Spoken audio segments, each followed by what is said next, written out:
Since then, he has blamed to the people for inflation OPEC. He's blamed the Federal Reserve System. He has blamed the lack of productivity of the American people. He has then accused the people of living too well, and that we must share in scarcity, we must sacrifice and get used to doing with less. We don't have inflation because the people are living too well. We have inflation because the government is living too well.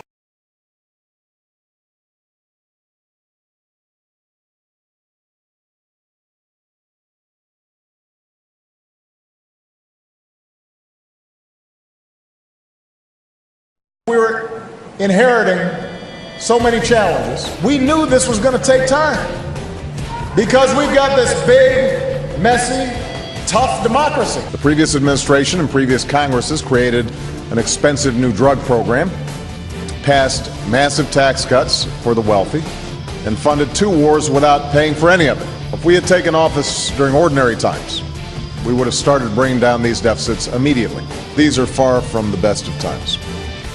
By any measure, my administration inherited a fiscal disaster. There is no doubt this has been a tumultuous year.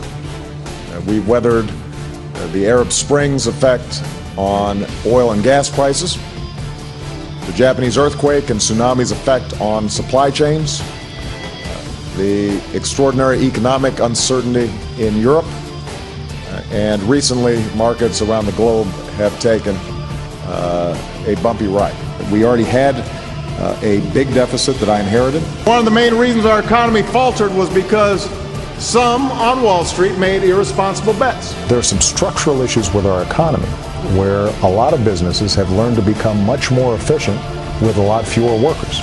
You see it when you go to a bank and you use an ATM. You don't go to a bank teller. Or you go to the airport and you're using a kiosk instead of checking in at the gates. We inherited a big mess.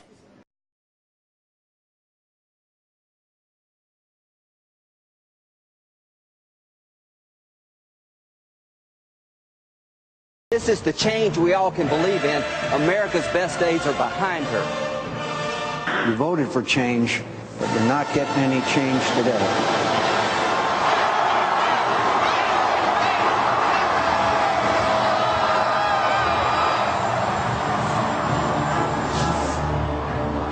I hereby order Guantanamo will be closed. It was my idea to withdraw. I withdrew. When I realized the mistake, I paid the tax in full. Tom made the decision. I take responsibility for this mistake. These were careless mistakes. They were avoidable mistakes. Our economic crisis could become a national catastrophe. If we do everything right, there's still a 30% chance we're going to get it wrong. How many of you people want to pay for your neighbor's mortgage that has an extra bathroom and can't pay their bills? Raise their hand. How about we all? President Obama, are you listening? Look at this bill. This bill has got to be done by tonight. Then you get the argument, well, this is not a stimulus bill, this is a spending bill. What do you think a stimulus is? What happened to the promise that we're going to let the American people see what's in this bill for 48 hours? But no, we don't have time to do that. There you go. It's not. So I shamelessly say no. I want him to fail. If his agenda is a far-left collectivism. We have always been, and we, I believe, continue to be, a nation of cowards. The United States government will stand behind your warranty. There have been times where America's shown arrogance and been dismissive, even derisive. We do not consider ourselves a Christian nation. I've not made the guacamole yet, but if somebody can get me a relatively sharp knife. We are going to pass health care reform.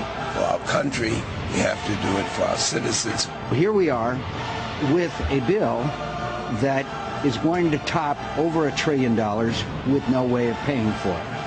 Those briefing me in September 2002 gave me inaccurate and incomplete information. I would advise the administration to think very carefully about the course ahead. Court of Appeals is where policy is made. And I know this is on tape, and I should never say that because we don't make law. It's not productive given the history of U.S.-Iranian relations.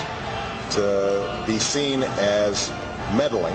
I respectfully disagree with the position that the administration has taken. Our first stimulus bill, it seemed to me it was sort of like taking half a tablet of Viagra.